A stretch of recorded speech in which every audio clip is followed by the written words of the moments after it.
अस्सलाम वालेकुम। दिलचस्प कहानियों के लिए चैनल को सब्सक्राइब करके घंटी के निशान को दबा दीजिए ताकि हमारी नेक्स्ट वीडियो का नोटिफिकेशन आपको बआसानी मिल सके। मैं जिस मकान में रहता हूँ वो कोई आम मकान नहीं है, आप इसको भूत बंगला कह सकते हैं। ये एक वसी और अरीज इमारत है जिसके चारों तरफ एक बागीचा है, या शायद था। आजकल तो बागीचे के नाम पर सिर्फ एक मैदान ही बाकी रह गया है जो कपड़े सुखाने के काम आता है, मगर इसमें कहीं कहीं से झांकता सब्जा, खुश्क पड़े फव्वारे और इधर उधर सर झुकाए खड़े फलों के टुंडमुंड दरख्त सरसब्ज माजी की खबर ज़रूर देते हैं। इस घर की तामीर बहुत मुनफरिद है। इसके वसीओ अरीज हाल के बीचों बीच चक्करदार सीढ़ियाँ ऊपरी मंजिल तक जाती हैं, जहाँ चारों तरफ कमरे बने हुए हैं। ये घर 20 या 22 साल कबल शहर के एक मारूफ ताजिर ने तामीर करवाया था, जो 5 साल पहले बैंक घोटाले में मुलजिम नामजद हुआ तो गिरफ्तारी के खौफ से जान बचाकर यूरोप फरार हो गया, जहां कुछ ही अरसे बाद हार्ट अटैक से उसका इंतकाल हो गया। बैंक घोटाले के इल्ज़ाम में अदालत ने उसकी तमाम जायदाद कर्क करने का हुक्म सुनाते हुए ये मकान बैंक की मिल्कियत में दे दिया। बैंक ने इसकी देखभाल के लिए एक निगरान मुकर्रर किया जो मकान को किराए पर देने या बेचने का जिम्मेदार था। उसने अपनी बीवी के हमरा इसी मकान के एक हिस्से में रिहाइश इख्तियार कर ली, मगर जल्द ही घर के अंदर से आने वाली गैर फितरी आवाज़ों ने उस ख़ानदान का जीना जीरन कर दिया। रात के वक्त घर के दरवाजे खुद ब खुद खुलते और बंद होते, मुख्तलिफ कमरों में फर्नीचर घसीटने की आवाज़ें आती।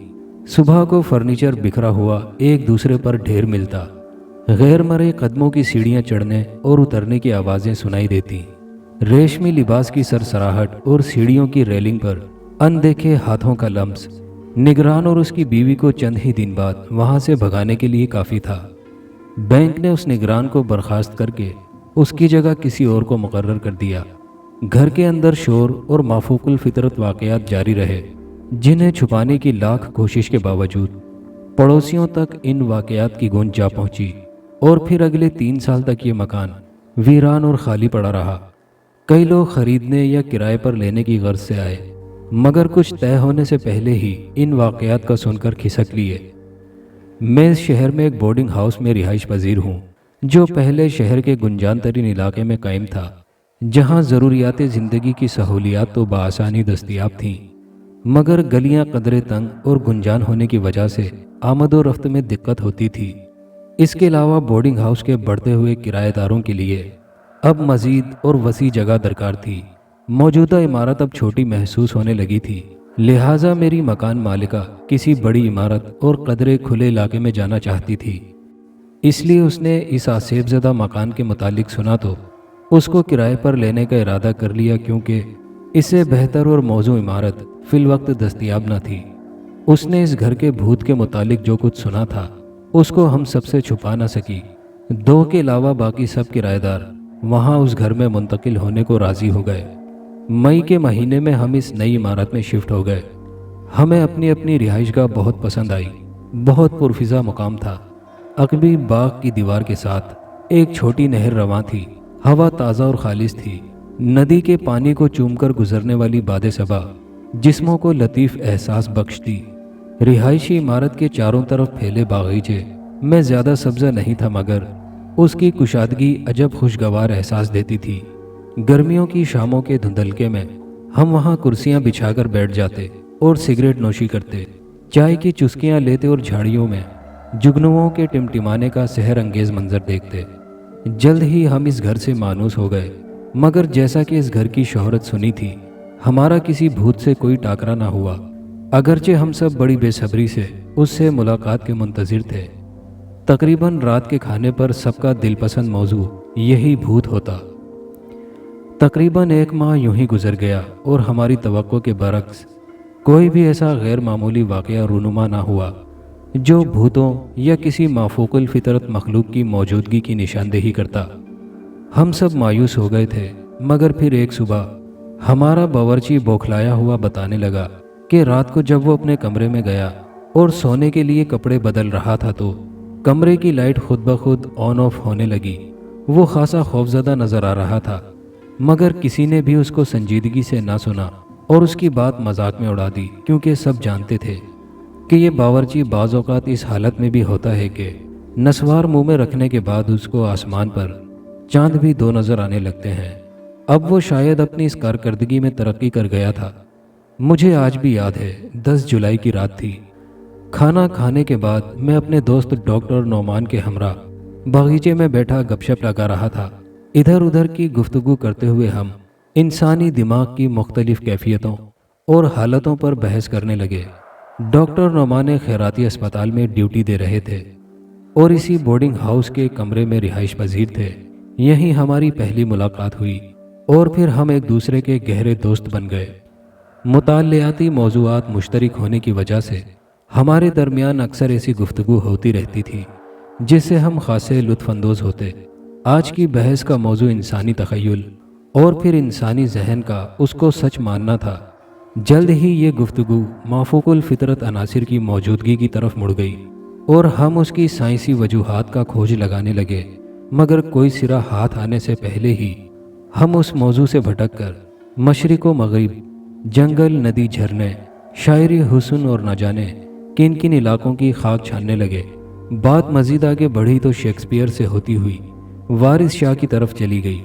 वक्त गुजरने का पता ही न चला, मगर इतना ज़रूर हुआ कि बहस के मौज़ूआत की रंगारंगी ने जहन को पुरसुकून कर दिया और नींद ख्वाबों की सीढ़ियाँ उतरकर दिमाग के दरवाजे पर दस्तक देने लगी।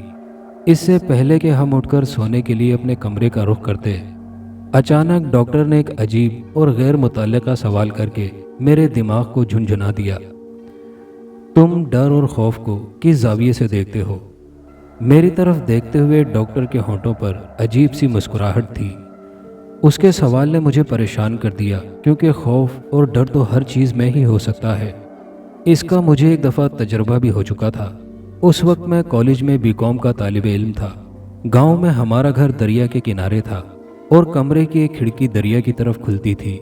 मैं अगरचे शहर में ज़ेरे तालीम था, मगर उन दिनों मैं फ़ाइनल इम्तिहानात से फारिग होकर अपने घर आया हुआ था। बरसात का मौसम था और दरिया अपने जौबन पर था।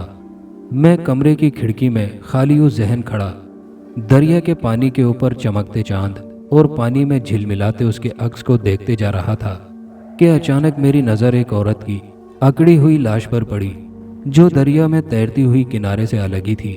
उसके बाजू फैले हुए थे और चेहरे पर खौफ मुंजमिद था, जैसे मरने से पहले वो बुरी तरह चीखी हो। मैं खौफ से सुन हो गया और खिड़की में खड़ा उसे देखता रहा। फिर इससे पहले कि मैं कुछ करता, पानी उसे दोबारा बहाकर कहीं और ले गया। आज डॉक्टर के सवाल ने मेरे जिस्म में उसी खौफ की एक लहर फिर दौड़ा दी थी। मैंने कभी इस पर गौर नहीं किया।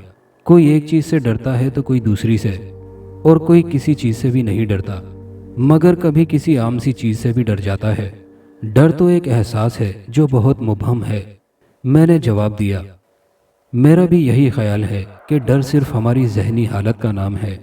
हमारा खौफ कभी कभी किसी आम चीज़ को बहुत खौफनाक और माफूकुल फितरत बना देता है। डॉक्टर बोला, बेहतर है कि हम इस वक्त इस गुफ्तगू को छोड़ ही दें। मैंने बात ख़त्म करने की कोशिश की। पता नहीं आज मुझे क्या हुआ है, मेरा जहन डर और खौफ के बीच उलझ गया है। मैं चाहता हूँ कि मैं इस मौजू पर एक कहानी लिखूँ, मगर मैं शायद लिख ना पाऊँ, क्योंकि कहानी बनाना मेरे लिए मुश्किल है।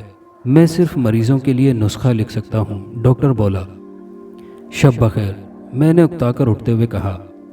शब बखैर, डॉक्टर खुशदिली से मुस्कुरा दिया।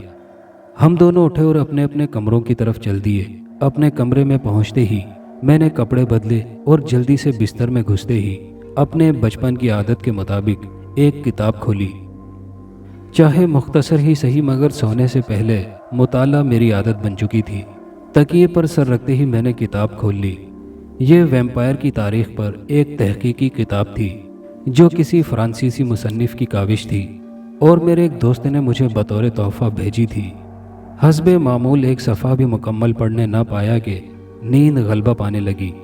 मैंने किताब बंद करके साइड टेबल पर रखी और हाथ बढ़ाकर लैंप की रोशनी मद्धम कर दी। नींद की देवी लोरियां देने लगी। कमरे में मुकम्मल अंधेरा था और लैंप की रोशनी इतनी थी कि सिर्फ उसका अपना बटन नज़र आ सके, बाकी हर तरफ अंधेरा था। डॉक्टर से होने वाली गुफ्तगू आवारा झोंकों की मानिंद जहन में उभरने लगी और सोचों का एक बेहंगम हुजूम चारों तरफ शाएं शाएं करने लगा। मैं बिल्कुल चित लेटा हुआ था। इससे पहले कि गहरी नींद में चला जाता, धम की आवाज़ से कोई कमरे में कूदा। शायद छत से कोई चीज़ नीचे गिरी थी और गिरी भी मेरे ऐन सीने के ऊपर थी। इससे पहले कि मैं कुछ समझता और संभलता, 2 इस्तख्वानी हाथ मेरी गर्दन पर सख्ती से जम गए। मैं बुज़दिल और डरपोक बिल्कुल नहीं हूँ।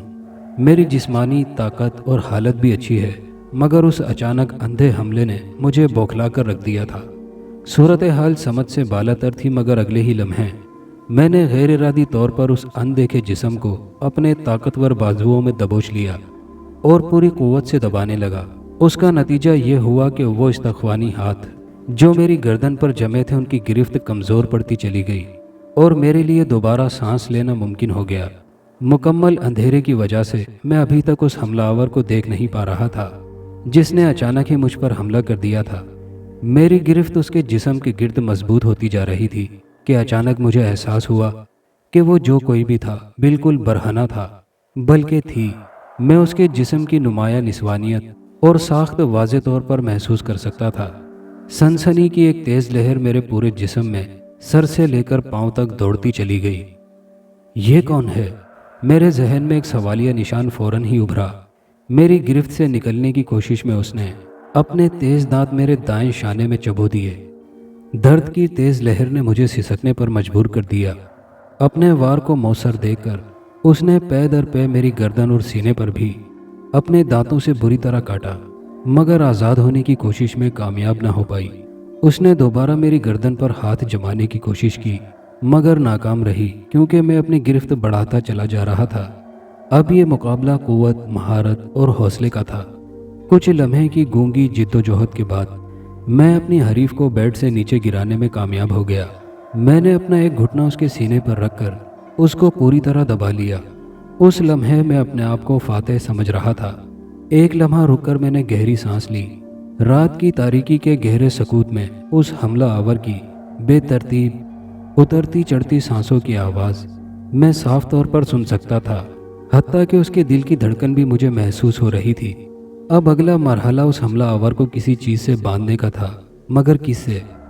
अचानक मुझे याद आया कि मेरे तकिए के नीचे एक बड़ा सा रेशमी रुमाल पड़ा था, जो मेरी आदत के मुताबिक हमेशा मेरे तकिए के नीचे रहता था।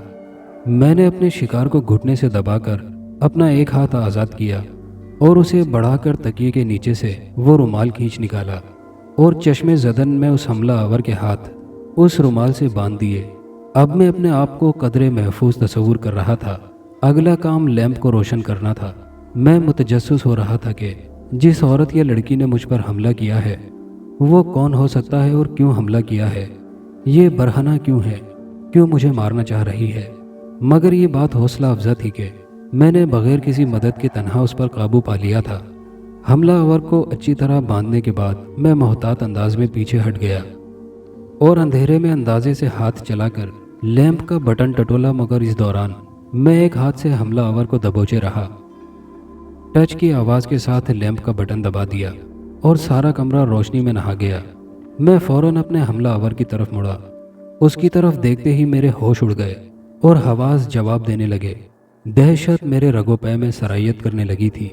उस वक्त मैं जिस कैफियत से गुजर रहा था, अपने उन एहसासात को अल्फाज में समोने से कासिर हूँ। मैं चीखना चाह रहा था, मगर चीख गले में घुटकर रह गई थी। उस वक्त को याद करके आज भी मेरे रोंगटे खड़े हो जाते हैं। मेरा एक हाथ एक गर्म, मुतहर्रिक और जिंदा जिस्म को जकड़े हुए था और दूसरा हाथ उसके सांस लेते गले पर टिका था। वो ऐसे ही गोश्त पोस्त की थी जैसा मैं खुद हूँ।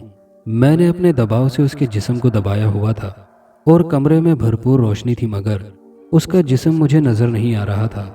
वो बिल्कुल गैर मरई थी, जिसको सिर्फ महसूस किया जा सकता था, देखा नहीं जा सकता था। ये सारी सूरत हाल मेरी समझ से बालातर थी। मैं उसे छू सकता था मगर देख नहीं सकता था। खौफ ने मुझे लाशऊरी तौर पर चीखने पर मजबूर कर दिया। मेरी चीख सुनकर चंद लम्हों में मेरा कमरा आसपास के लोगों से भर गया।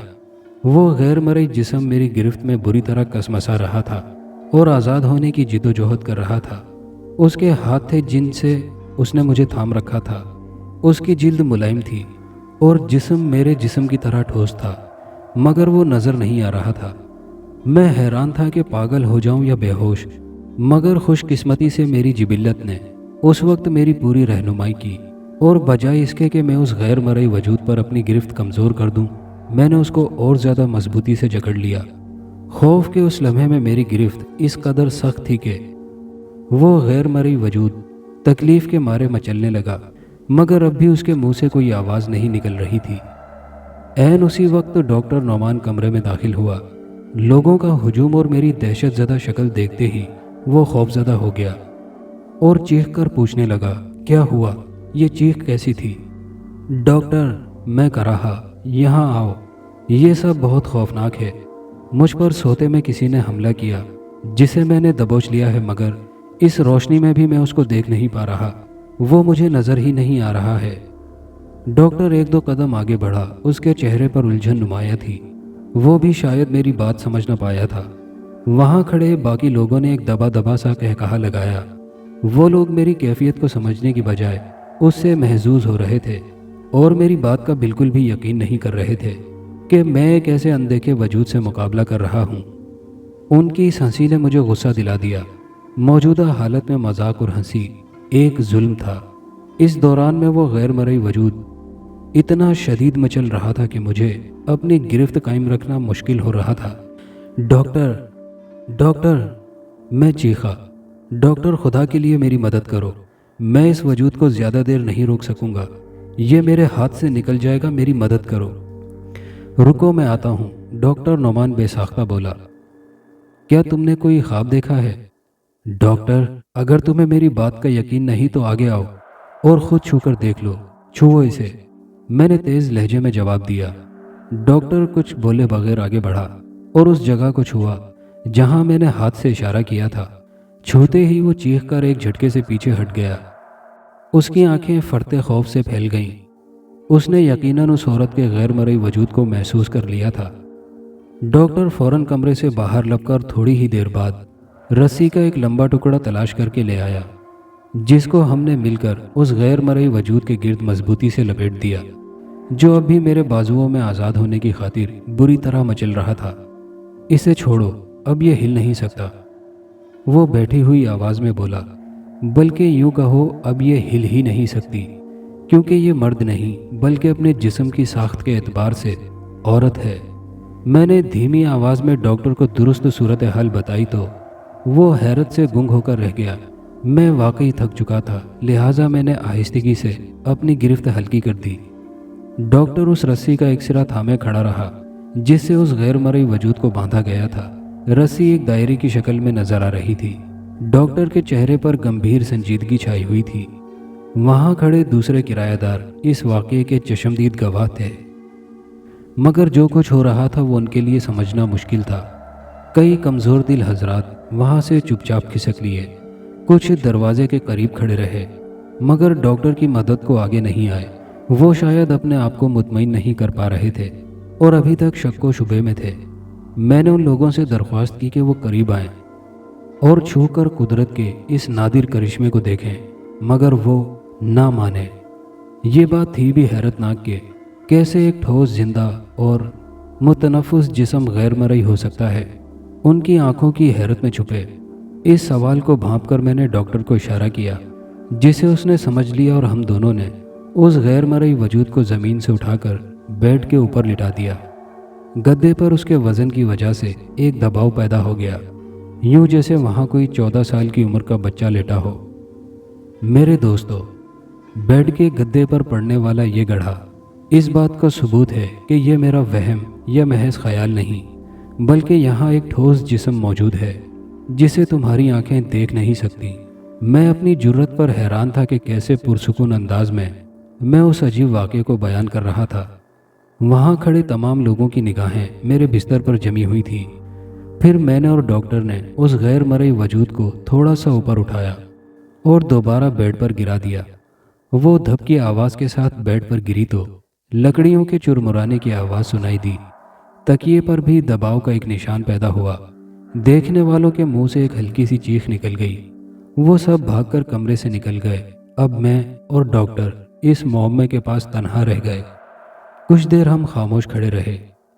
उस खामोशी में उस वजूद के सांस लेने की गैर मुतवाज़ुन और खरखराती आवाज़ उभर रही थी।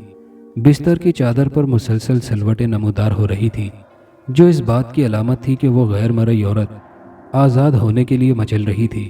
उसको महसूस करते हुए डॉक्टर बोला, ये बहुत खौफनाक है। हाँ, बहुत खौफनाक। मैंने उसकी तायद की, नाकाबिले बयान और नाकाबिले यकीन भी। डॉक्टर खुद कलामी के अंदाज में बोला, ऐसा वाकया कभी देखा ना सुना, लगता है मैं पागल हो जाऊंगा। आओ इसकी वजह तलाश करते हैं। डॉक्टर कुछ समझते हुए बोला, यहाँ एक ठोस जिस्म मौजूद है जिसे हम छू तो सकते हैं मगर देख नहीं सकते। ये बहुत गैर मरई हकीकत है मगर खौफ पैदा कर रही है। ज़रा सोचो, एक शीशा मरई है और शफाफ भी। अगर किसी ख़ास केमिकल से इसको मज़ीद शफाफ कर दिया जाए तो वो नज़र नहीं आएगा, मुकम्मल गैर मरई हो जाएगा। नज़रियाती तौर पर यह नामुमकिन है। ज़रा सोचो, शीशे का एक गिलास जो रोशनी की एक भी लहर को वापस मुनक्किस नहीं करता, जो मुकम्मल शफाफ है, सूरज की सारी रोशनी उसमें से बआसानी गुजर जाती है, वो हमें कैसे नज़र आएगा? हवा हमें क्यों नज़र नहीं आती? इसलिए कि सूरज की रोशनी उसमें से मुकम्मल तौर पर गुजर जाती है, कुछ भी मुनक्किस नहीं होता। इसलिए हम उसको देख नहीं सकते, सिर्फ महसूस कर सकते हैं। ये नज़रिया तो बहुत अच्छा है डॉक्टर, मगर शीशे का गिलास सांस नहीं लेता, हवा सांस नहीं लेती, जबकि ये जिस्म दिल रखता है, जिसकी धड़कन सुनाई दे रही है। ये हरकत कर रहा है, इसके फेफड़े सांस ले रहे हैं। तुम शायद उसको भूल गए जो हमने अक्सर सुना है। डॉक्टर ने जवाब दिया, याद करो, वो रूहानी हल्के, रूहानियत के मौजज़े, रूहों को तलब करने वाले आलिम, मेज़ के गिर्द बैठे लोगों के हाथों में गरम गरम गोश्त पोस्त के फ़ानी ज़िंदगी की तरह गैर मरई हाथों की गिरफ्त। क्या तुम समझ रहे हो ये इस किस्म की कोई चीज़ है? मैंने उसकी बात पर हैरत ज़दा होकर सवाल किया। मैं नहीं जानता ये क्या चीज़ है, मगर चाहता हूँ कि खुदा हमारी मदद करे और हम इसके मुतालिक जान पाएँ। उसने जवाब दिया, हम दोनों तमाम रात गोमगू की हालत में वहीं उस गैर मरई मखलूक के पास मौजूद रहे, जो अब साकित थी, और उसने अब अपनी जिद्दोजहद और कसमसाना बंद कर दिया था। हमने झुककर देखा, उसकी सांस चल रही थी। वो शायद सो गई थी। अगली सुबह सारे घर में उस अनदेखे वजूद की वजह से खासी सरासहमगी फैली हुई थी। सारे किरायादार मेरे कमरे के बाहर जमा थे, मगर कोई भी कमरे में घुसने को तैयार न था। मैं और डॉक्टर नोमान काफ़ी देर अपने कैदी के मुतालिक उनके पै दर पे सवालों का जवाब देते रहे। वो जाग गई थी, इस बात का अंदाज़ा हमें बिस्तर की चादर पर पड़ने वाली सलवटों और बेड की चरमराहट से हुआ। वो दोबारा आज़ाद होने की कोशिश कर रही थी। ये बात हमें चौकन्ना कर रही थी, लिहाजा हम मोहतात हो गए। मैं और डॉक्टर रात भर जागकर उस वजूद के होने की दलील तलाश करने के साथ साथ गाहे बगाहे उसके जिस्म पर हाथ फेर कर उसके होने का यकीन कर रहे थे।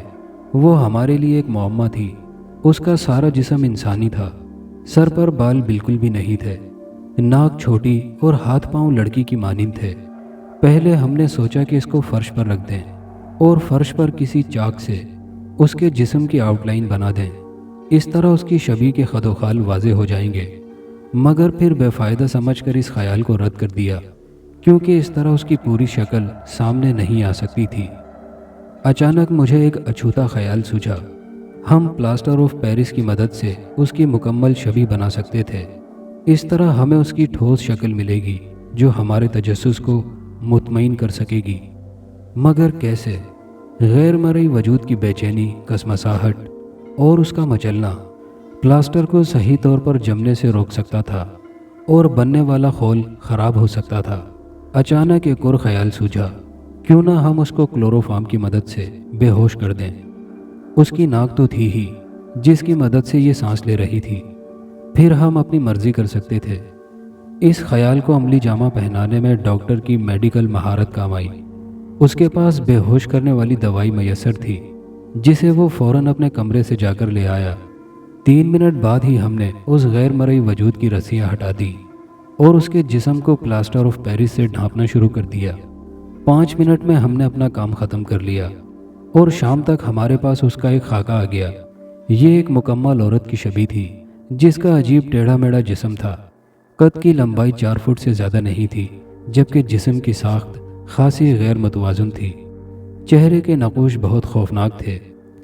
اپنی تسلی اور اطمینان کرنے کے بعد اب ہمارے سامنے یہ سوال اٹھا کہ اس معمے کے ساتھ اب کیا کیا جائے۔ اس دہشت کو اس طرح گھر میں رکھنا تو ممکن نہ تھا۔ اس کو آزاد کرنا بھی کسی طور پر درست نہ تھا۔ ہم اس کو عوام کے سامنے بھی نہیں لا سکتے تھے، لہٰذا میرا ذاتی خیال یہی تھا کہ اس کو ختم کر دیا جائے۔ مگر یہ ذمہ داری کون اپنے سر لے اور اس انسان نما عفریت کو مارے؟ کئی دن اس سوچ بچار میں گزر گئے۔ بورڈنگ ہاؤس کے سارے کرایہ دار سہمے ہوئے تھے، چند ایک تو مکان چھوڑ کر بھاگ بھی گئے تھے۔ مکان مالکہ بھی دہشت زدہ تھی۔ اس نے مجھے اور ڈاکٹر کو کئی بار دھمکی دی کہ اگر ہم نے اس عفریت سے جان نہ چھڑائی تو وہ ہم دونوں کے خلاف قانونی چارہ جوئی کرے گی اور اس سارے معاملے کو میڈیا میں لے آئے گی۔ ہر بار ہمارا جواب یہی ہوتا، جیسا آپ چاہیں، مگر ہم اس سے کیسے جان چھڑائیں؟ یہ آپ کے گھر سے ملی ہے اور اس سے گلو خلاصی بھی آپ ہی کی ذمہ داری ہے۔ یہ بات سن کر وہ چپ ہو جاتی، کیونکہ یہ بات درست تھی اور اس کے پاس اس کا کوئی جواب نہ تھا، مگر وہ بے چین بہت تھی۔ اس سارے واقعے اور کارروائی میں ایک نہایت غلط کام یہ ہوا کہ ہم نے یہ بات بالکل نظر انداز کر دی کہ جب یہ وجود سانس لیتا ہے تو کھانا بھی کھاتا ہوگا۔ ہم اس کی خوراک کو بھول ہی گئے۔ جب یاد آیا تو ہم نے کھانے کی ہر ممکن چیز جو ہمارے خیال کے مطابق اس کی خوراک ہو سکتی تھی اس کے سامنے رکھی، مگر اس نے کسی چیز کو چھوا تک نہیں۔ دن گزرتے گئے، چادر اور کپڑے ہلتے رہے، بھاری سانسوں کی آواز آتی رہی اور اس کی بھوک ہڑتال جاری رہی۔ تقریباً 15 دن گزر گئے۔ وہ ابھی تک زندہ تھی، تاہم دل کی دھڑکن کی آواز ہر روز بتدریج مدھم ہوتی جا رہی تھی۔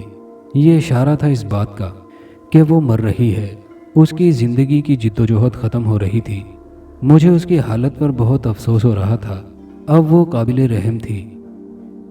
میں بھی راتوں کو ٹھیک سے سو نہیں پاتا تھا۔ وہ جس کرب سے گزر رہی تھی میں اس کو محسوس کر رہا تھا، مگر اس کو آزاد کرنا یقیناً خطرناک تھا، اور آخرکار ایک دن وہ مر گئی۔ ایک روز صبح ہم نے اسے بستر پر بے حس و حرکت پایا۔ اس کے دل کی دھڑکن مکمل طور پر تھم چکی تھی۔ ہم نے اسے باغ میں دفنانے کی جلدی کی۔ یہ ایک عجیب و منفرد جنازہ تھا، کیونکہ ہم ایک اندیکھے وجود کو قبر کی تاریکی میں اتار رہے تھے۔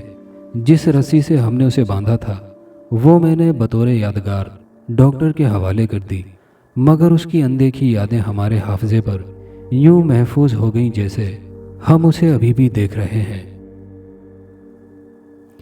یہ کہانی اگر اچھی لگی تو کامنٹ کر کے اپنی رائے کا اظہار ضرور کیجیے گا، اور نئے آنے والے دوستوں سے گزارش ہے کہ ہمارے چینل کو سبسکرائب کر کے ویڈیو کو لائک شیئر کرنا مت بھولیے گا۔ شکریہ۔